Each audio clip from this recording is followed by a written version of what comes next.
hahayaan na maranasan mo ulit ang hirap na naranasan natin. O siya, kumain ka. Para sa'yo lahat yan. Maraming salamat, Torio. Toryo! Toryo! Torio! Pati na! Toryo! Sa malawak na lungsod ng Maynila, matatagpuan ang isang silid na itsurang barang-barang, katabi ng mga buntod na tila kamatayan ng bumabalot. Naroon si Torio, mahinat, may sakit na nakahimlay sa kanyang higaan.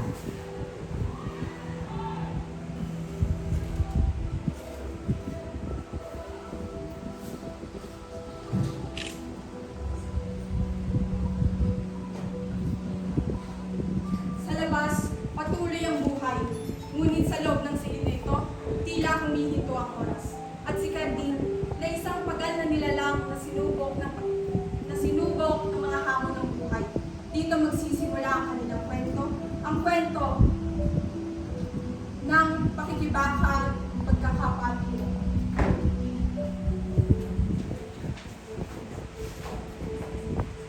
Tulog ka ba? Toryo? Hindi Carding. Hindi ako natutulog. Maupo ka. May sakit ka pala. Hindi ko alam kung di ba sinabi sa akin ni Marina. Si Marina. Saan mo naman siya nakita? Pumunta siya sa bahay. Kanina lang. Ay, naku naman talaga. Oo. Ang babaeng yun. Pinilit ka pa rin ako kasapin kahit na sinabihan ko na siya na huwag ka na istorbo dito. Toryo, hindi naman nabala. Sabi ko nga sa kanya, dahil sinabi niya sa akin agad. Sobrang taranta niya nung dumating. Akala ko tuloy, patay ka na, nag-iingalo. Carmen, huwag mong hayaan ang babae ka ng pag-alalahan ka pa niya ulit. Eh, wala naman siyang ginawa kundi mag-alala na mag-alala sa kung ano-anong bagay. Tsaka, ano mo ba, minsan niya iniisip ko baka mamaya pag-aalala pa niya ulit yung susunod din mag-aalala. Pero, may dahilan naman siya para mag-alala. Mukha ka nga sobrang may sakit. Naku, Carmen, nilalagnat lang ako. Ayun lang yun. Nagapo yung buong katawan mo. Paano ka ba nagkalagnat? Ewan ko. Siguro dahil dito sa maliit na sugat na ito na nasa paa ko. Baka hindi ka pumunta sa klinika tulad ng sinabi ko. Hindi naman kasi ito malala. Hindi malala. Kung kaya ka patubayin niyang ganyan, malala na yun. Pero, huwag kang mag-alala. Pinapunta ko na si Marina sa klinika. Klinika? Para saan?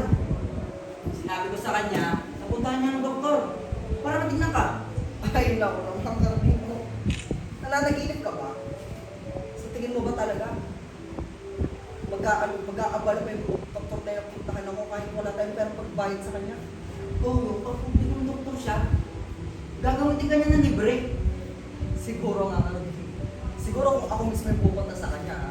Pero sa tingin mo, mag-a-access siya ng oras para tingnan ako? Ano ba ako sa tingin mo, Carding? Congressman? Hindi, bakit? Carding, okay lang, naiintindihan ko naman. Alam kong hindi mo kaya. Hindi ko mag-isa ka. Kailangan mo ako. Pero, ka naman kasing mainit. Gagalitin ako agad. Baka mas mabilis pa sa inaasahan mo.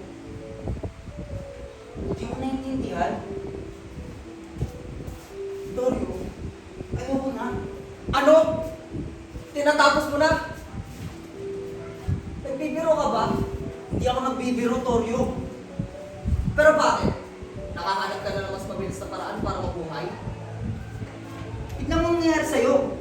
Paano kung nangyari din sa akin? Wala ba ako sa kalahati ng lakas mo? Oh, kaya pala takot na takot ka dito sa maliit na sugat na nasa pa ako? Bakit? Eh, hindi naman yan. Gasgas lang naman yan eh. Hindi nga dugo-dugo. Alam mo ba ang sinasabi ng mga matatanda? O, ano sinasabi nila? Din na may pinalaman sa mga patay. O, ano sinasabi nila? Na kapag nasugatan ka, kahit simpleng gas-gas lang sa buto ng mga patay, mamamatay ka. Tapos naniniwala ka talaga doon, ano? Siyempre, Tignan mo naman, Cardino. Para ka ng bata dyan. Hindi nababangon ng isang patay at tatalon. mula sa puntod niya para lang itusok ang mga sa pako. Walang gano'n ang nangyayari.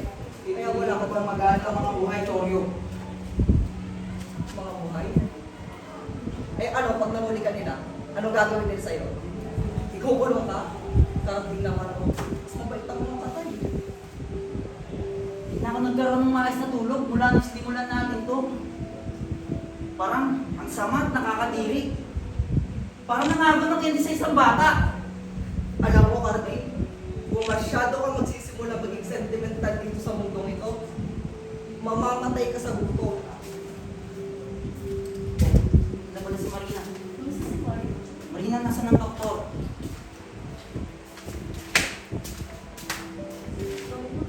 Marina, tinatanong kita, nasa ng doktor? Hindi siya nakasama sa akin! Kita mo na, sabi ko naman kasi sa'yo eh, mamamatay pa ako sa gulat kung sumama yung doktor na yun. Ba't di siya nakapunta? Abala ba siya? Hindi! Ano sinabi niya? Kung gusto niya, nadalhin natin si Torio sa klinika. Paano? Hindi nga siya makaupo! Sino may sabing hindi ko kaya umupo? Kaya ko. Wag! Kaya ko talaga pagsisikapan ko. Siguro doktor na yan. Sigurado ka bang ginawa mo ang lahat para mapapunta siya, Marina? Oo naman! Siyempre, ginawa ko ang lahat! Natatakot kayong dalawa na baka mamatay ako. Malay nyo, baka mas matagal pa ang buhay ko kaysa sa inyo eh. Ano ang gagawin natin ngayong gabi? Pakinggan mo siya. Natakot ako na baka tinamaan na niya ang utak niya. Dalhin natin siya sa ospital. Hindi ka naman kadali, Candy. Ayaw na sa ospital. Alam ko, hilahin natin siya kung kinakailangan. Pero hindi natin siya pwedeng pilitin na gawin ang sakit na kinamumuhian niya. Marina, mas malala ang sakit niya kaysa sa pinapakita niya. Ang gustuhan niya ng mabuhay, nagpapatibay sa kanya. Bibigay din siya at pakauli ng lahat. O ano bang ginagawa nyo dyan? Nagbubulungan? Ano kayo? Magkasintahan? Torio, dadalhin ka namin sa ospital. Hindi nyo ako dadalhin sa kahit saan. Hindi namin kailangan ng paintulot mo, Torio. Ganun ba? Parang pagmamayari nyo ang katawan ko. Dahil alam kong para ito sa ikabubuti mo. Eh pero ayaw ko magpumunta eh. Huwag mo sabihin hindi ko pwede tanggihan isang bagay para sa sarili ko. Sige, sige, sige. Hindi ko na ipipilit. Torio naman, pakiusap. Pakinig ka naman sa amin. Bakit ba masyado kayo nag-aalala sa akin? Napakawalang kwentang tanong. Hindi iyon isang walang kwentang tanong. Bakit kayo nag-aalala na baka mamatay ako? Eh di ba, gusto nyo rin naman ako mamatay? Torio! Marina, alam ko naman na hindi ka naman talaga naging masaya sa akin eh. Tsaka alam ko nagsasawa ka na. Hindi totoo yan, Torio! Huwag ka na kasing mahiyang aminin. Wala naman akong pakialam. Ako, inaamin ko, minsan nagsasawa na naman ako eh. Pero kung ako lagi may paraan para humanap ng pagbabago, ikaw ay wala. Iniisip ko kung gaano kahirap ikaarap. Saan mo nakukuha yung mga pinagsasabi mo? Kaya ako iniisip na lang mamamatay na ako. Huwag na kayo mag-abala sa pagpapanggap na ayaw na mangyari yun. Hayaan nyo na lang ako mamatay. Ito na yung pagkakataon mo para makawala ka sa akin. Tsaka humanap ng bagong lalaki. Si Karating halimbawa. Torio! Siya rin naman yung isang mabuting lalaki ah. Hindi pa kapatay. Nakakapitan ka na niya. Torio naman! Si Captain lang ang kaibigan natin at nagagawa mo magsalita ng ganyan tungkol sa kanya! Ito pa naman, Torio! Captain, natawarin mo siya. Hindi niya alam ang mga sinasabi niya. Alala. Naintindihan ko. Okay ka mo na. Hindi pa ako patay pero pinapanigan ka na niya laban sa akin. Torio! Sa tingin mo ba talaga kaya alagaan ito lalaking to pag kaya ang ginagawa ko? Eh hindi nga niya kaya mabuhay para sa sarili niya eh. Hindi niya kaya ipagpatuloy ang negosyo namin kung magkakasakit ako. Anong negosyo? Paano pa kaya kung ikaw yung aalagaan niya, di ba? Pagugutong ka lang sa kanya. Anong negosyo ang sinasabi niya, Captain? Huwag mo siyang pakinggan. Nabaliw na siya. Ah, talaga? Baliw na ako? O sige, sasabihin ko sa inyong dalawa kung anong klaseng negosyo ang meron kami. Isang negosyo na hindi nangangailangan ng puhunan. Ang kailangan mo lang, matibay na sigmura. Torio, tigilan mo na! Bakit? Ayaw mo malaman ng mga tao ng mga patay ang bumubuhay sa'yo? Anong ibig niya sabihin, Captain? Huwag mo pakinggan. Wala siya sa tamang pag-iisip. Ganun ba? Gusto mo talaga malaman ano? Kung saan nanggagaling ang perang inuwi ko? Akala mo ba talaga nagbabanat ako ng buto sa pantalan? Mukhang naloko talaga kita ng gusto kaya hindi mo inaasahan. Anong ginawa mo? Ganito na lang para maging madali ang lahat. Ninanakawan ko ang mga patay sa paligid natin. Ano? Ano ibig mo sabihin? Hindi mo naiintindihan? O sige, isa ako sa mga nagbubukas ng libingan Tulyo. ng mga patay. At ninakawan mo sila? Oo naman. At bakit hindi? Pwede mong tanongin si Carl, lahat na mayayaman tao. Nililibing na may mga mahalagang bagay kasama nila. Mga singsing, mga relos, mga kwintas, kahit mga gintong ngipin. Bakit natin sasayangin ang mga bagay na yun sa ilalim ng lupa? Habang tayo dito sa ibabaw naghihirap. Torio, hindi mo ginawa yun! Hindi mo ginawa! Eh, ginawa ko nga eh. Pwede mo tanongin si Cardi. Magkasama kami palagi. Noong una, natatakot na parang mamamatay. Nanginginig at pinagpapawisan siya. Pero kalaunan, Hindi ko ginusto! pero kailangan niya gawin yun. Kasi kailangan niya kumain eh. Kahit mula sa kamay ng mga patay. Kasi pag nakukult up niya ng buhay, nauuwi siya. Masyado siya mabagal para sa Torio, tigilan mo na! Eh, Hindi sa ko na kaya! sa mga patay, nung nasanay siya, napakadali na. Hindi sila sumisigaw, hindi sila nalalaban. Hindi nga sila nalalaport sa mga pulis eh. Mga hawa mo ba na napatay? Kabanalan! Anong kabanalan na meron sila? Eh, patay na nga sila! Torio naman! Nung wala tayong matirahan, lumipat tayo dito sa lugar nila! Nagtayo tayo ng bahay! Dito sa lupa nila! Hindi sila nagreklamo! Hindi tayo pinalayas! Tama na. Hindi tayo tinawag na squatter! Hindi na. At anong ginawa mo bilang kabayaran, ha? Kinamumuhian mo sila. Kinauwian. Kaya ninanakawan mo sila. Naiintindihan mo ba? Kinamumuhian mo sila! Kinamumuhian mo sila! Bakit? Anong ginawa nila para kamuhian mo sila? May ginawa ba sila para saktan ka? Eh di ano, tingnan mo. Hindi ka ba naging sagad sa kanila? Tingnan mo! Nakahiga lang sila dyan, araw at gabi, natutulog na parang mga sanggol. At pinagtatawanan ng mga paghihirap natin. Marina, huwag mo siyang pakinggan. Lagi niya na sinasabi sa akin mga ibang bagay noon.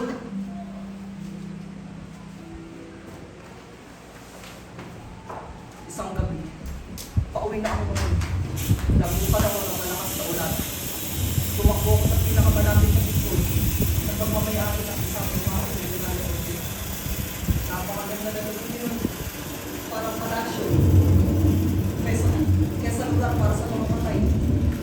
May mga kamarda din na mga hall. May mga ibong.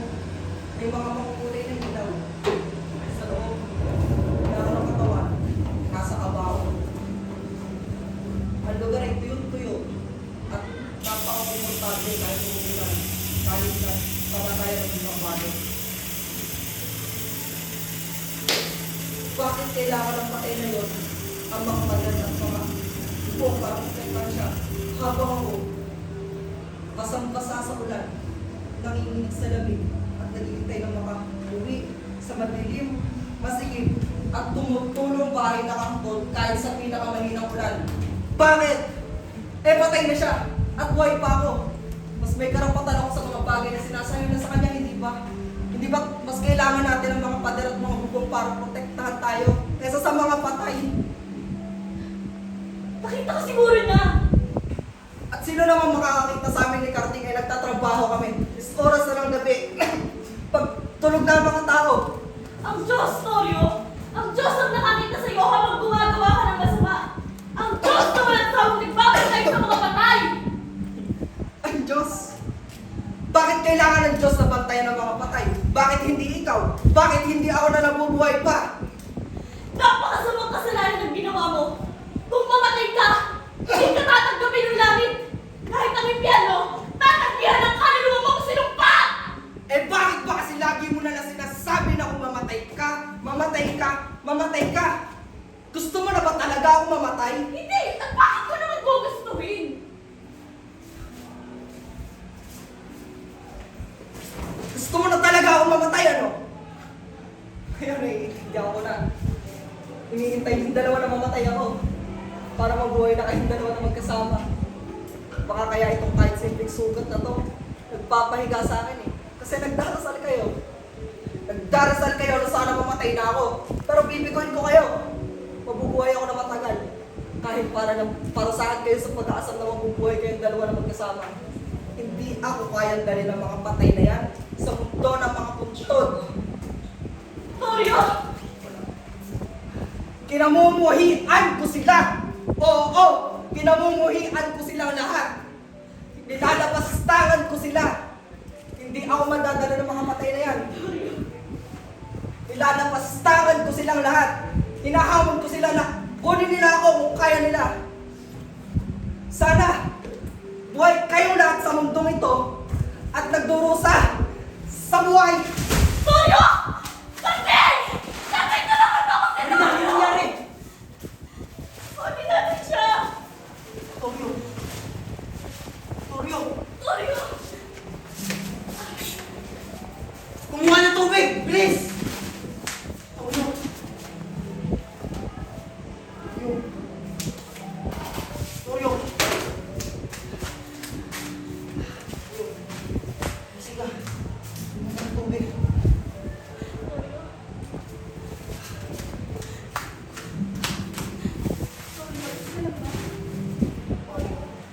Ayos naman.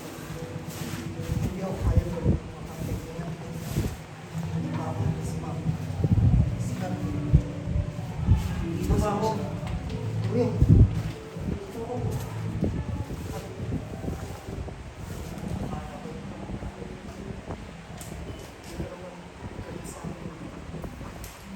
Hindi ako galit.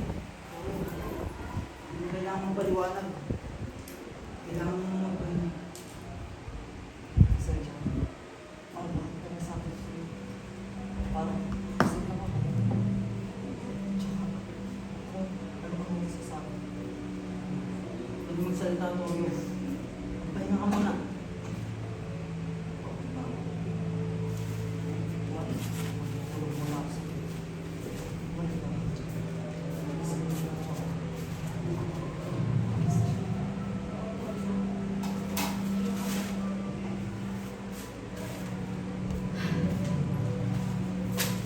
Torio? Torio? Torio! Torio! Torio, gumising ka, Torio! Gumising ka! Torio! Torio! Gumising ka, Torio! Gumising ka, Torio! Torio! Gumising ka! Torio! Gumising ka, Torio! Mamawalan ka naman, Torio! Torio!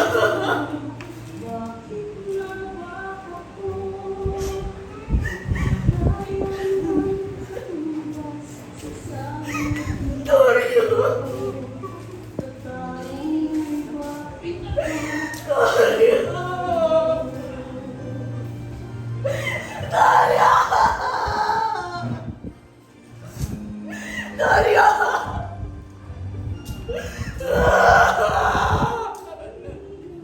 Bakit mo ako pinili? Dario!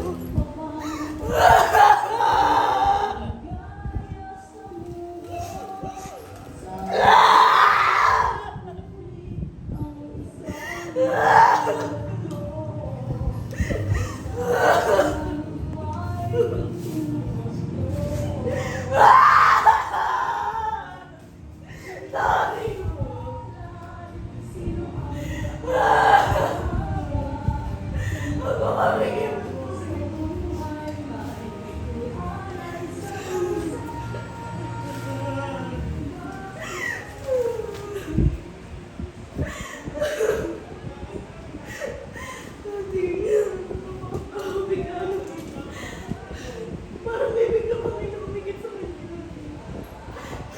Tama na. bukas. Nasa kapayapaan na si Toy. Sana, mapatawad kami ng tao, mga patay na. Nabala na